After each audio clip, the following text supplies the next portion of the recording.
Then, in the stillness of that moment, as the soft calm of the night looms near, you catch yourself drifting again.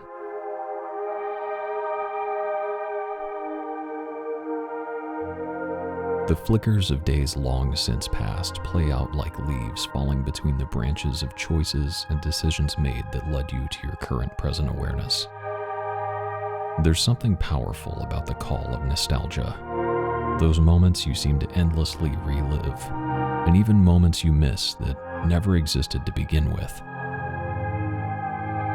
But suddenly, you're interrupted by the armchair experts of the internet, telling you that your fancy computer machine plugamajigs will never beat the real tone of true analog, and there's simply no way to compare. Between their bites of Hot Pockets and angry KVR posting, they seek to remind the world of the old days when they were almost relevant one time for about 15 minutes. The days of VCOs and Betamax. The days of mom's hairspray and sweet leather pants. The days of analog.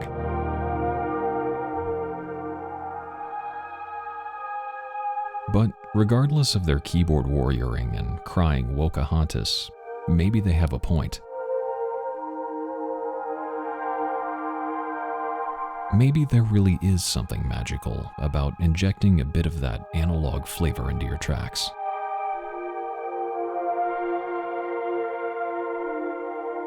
Or maybe they're just angry that they're out of Hot Pockets.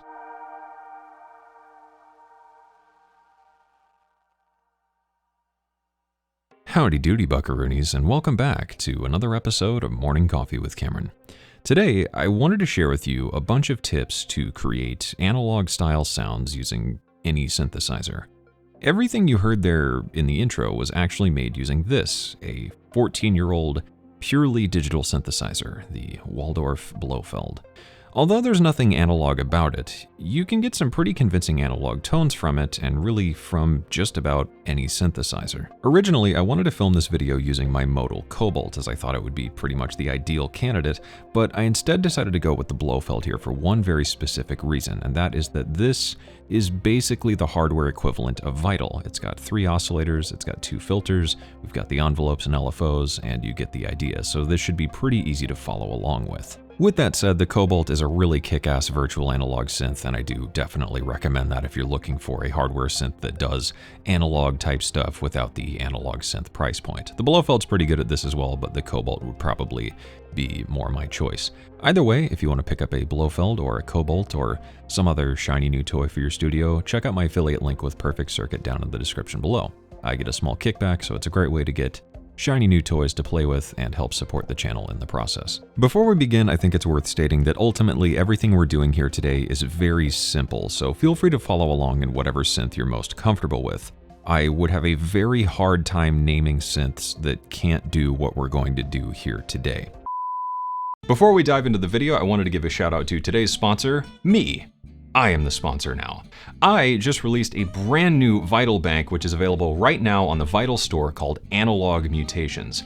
This pack contains 50 presets and 50 new wavetables for Vital, all inspired by the sounds of classic analog gear, but with a twist. Within each preset, you'll find the Mutate knob, which you can twist and instantly morph the preset into something more modern and edgy and digital and interesting, and I think it's a whole lot of fun. If you want to check it out for yourself, you can find more information with the link down in the description below. So first up, let's talk about voices. When it comes to analog synths, they really function around pretty simple waveforms. So this immediately sounds a bit more analog than flipping to something like a wavetable and doing something like this.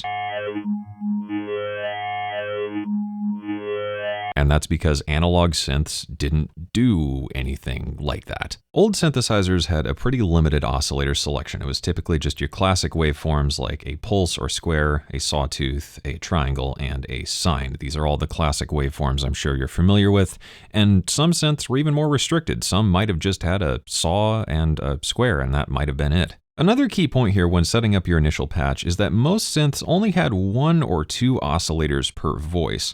While some may have had a third oscillator, this was pretty rare and typically pretty expensive, so you gotta really keep things simple on the voicing side, although it's tempting in this day and age to use like 500 different oscillators doing a bunch of different stuff. You really gotta dial it down to nail in the sound of convincing analog-ish stuff. With that in mind, we're going to keep this patch today to maybe 2 oscillators, something simple like the saw and the square here, and that's pretty much it. This is really why you would often see things like a chorus on old synthesizers, because it was able to better fake the sound of more oscillators going on and make things just sound bigger than they actually were, because this on its own is really not all that exciting. So when you're designing a patch, remember to just keep it simple. The big secret to analog style sounds is just playing into the limitations that old synths had. With that, let's move on to do some stuff with filters.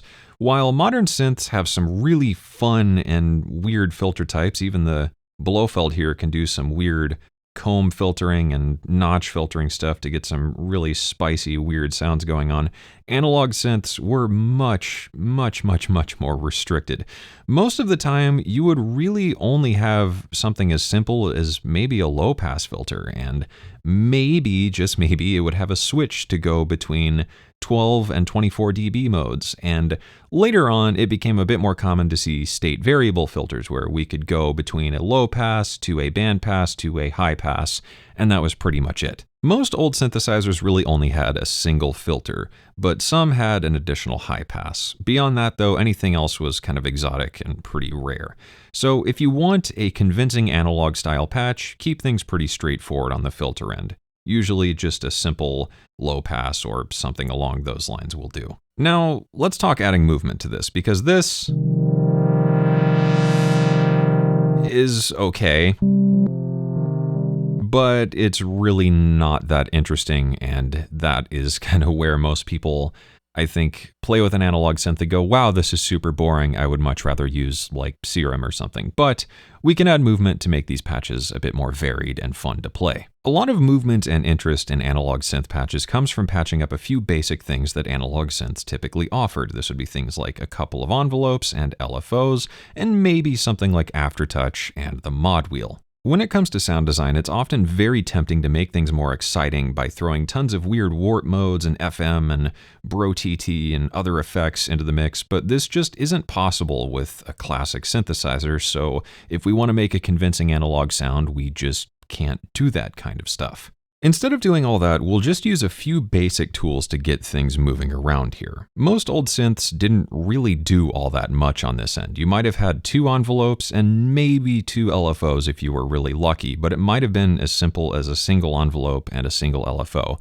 In this case today, let's say this is a classic synth with 2 envelopes, one for the amp, one for the filter, and 2 LFOs. The Blofeld here does quite a bit more than that, but for the sake of being relatively convincing, we have to remember to restrict ourselves. So using these basic tools, we can add some movement to things like the filter. So within the filter, let's assign our second LFO here to the filter cutoff, and that's going to move it around. Cool, let's go into that filter LFO, which is going to be LFO number 2, and change the shape. Now, in modern synths, you can do lots of super fun, weird shapes, but we're going to keep it basic here. We could do sine, triangle, square, saw, and then maybe the sample and hold. So this is already starting to get somewhere. Let's add a bit of resonance and maybe speed that up a little bit. And change the filter type.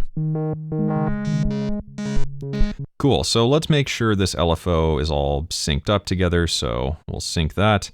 And now we can start adding some other movement. Let's start off with maybe the filter envelope here. So within the filter, let's add a bit of envelope.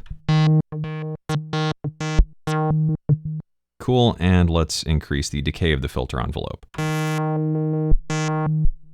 So that's just going to kind of add this initial stab to the filter, and let's change this to the PPG low pass.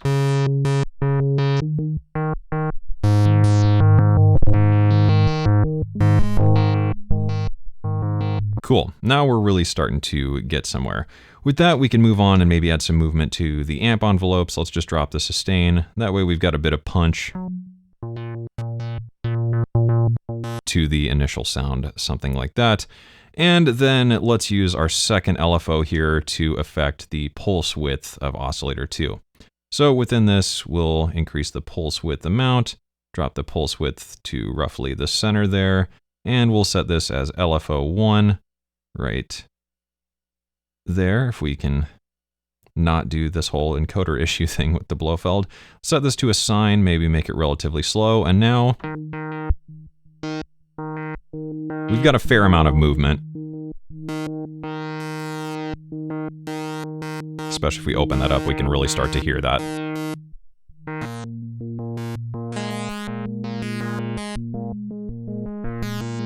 And with that, we've created a pretty basic analog patch. But one other thing I think is worth noting is that analog synths were never totally perfect. This is pretty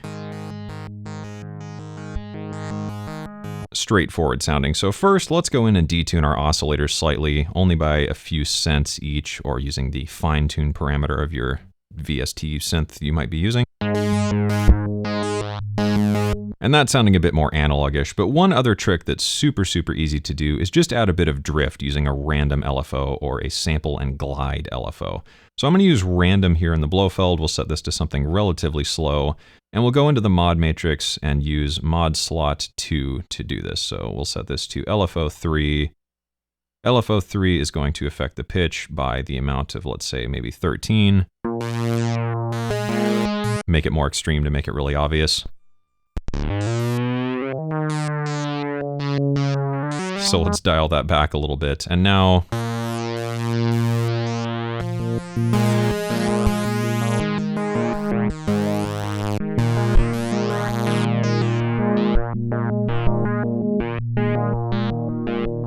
and with that, we've got a pretty decent analog-ish patch going on.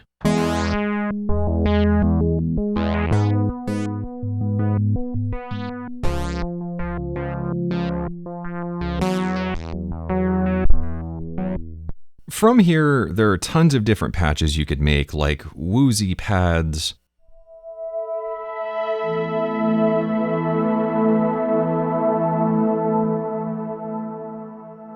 really thick bass stabs,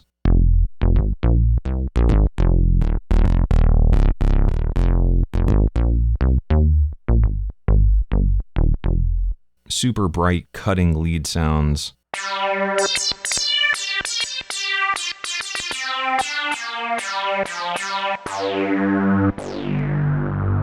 and even weird sound effects types things.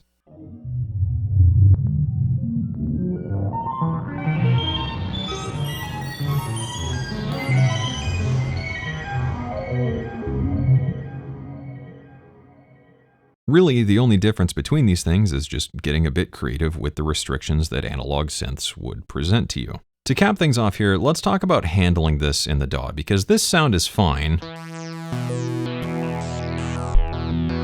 but it's not totally quite there yet. When it comes to processing digital synths in the DAW to make them feel a bit more analog-y, I like to call up a few different things. First up, I find that a good tape delay goes a long way. On top of this, a nice vintage reverb can really start to sell things. And finally, a good channel strip and saturation tool.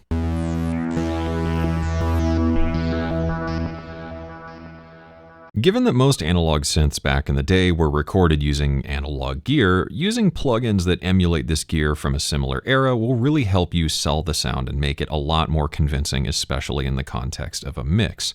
Even in modern productions, artists who tend to favor vintage synths and analog synths might use other analog equipment or even really crappy lo-fi equipment to provide a more hyper analog, super retro feel to things. For that, a plugin like Sketch Cassette will do you a lot of good.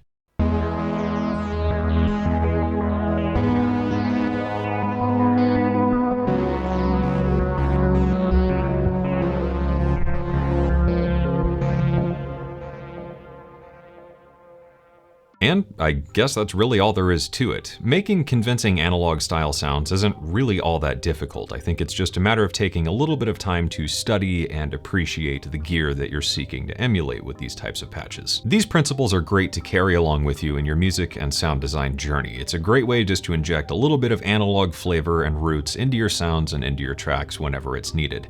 Beyond that, keeping these principles in mind in your pocketbook of tricks up in your noodle is just a good way to rein things in. If you ever have a sound that just starts to feel maybe a little bit too digital or a little bit too modern, this is a great way to just pull it back and settle it back into some territory that's a bit more familiar. And with that, we've reached the end of the video. Thank you for watching. I hope you liked it. I hope you learned something. And as always, I hope this inspires you to get out there and make something awesome.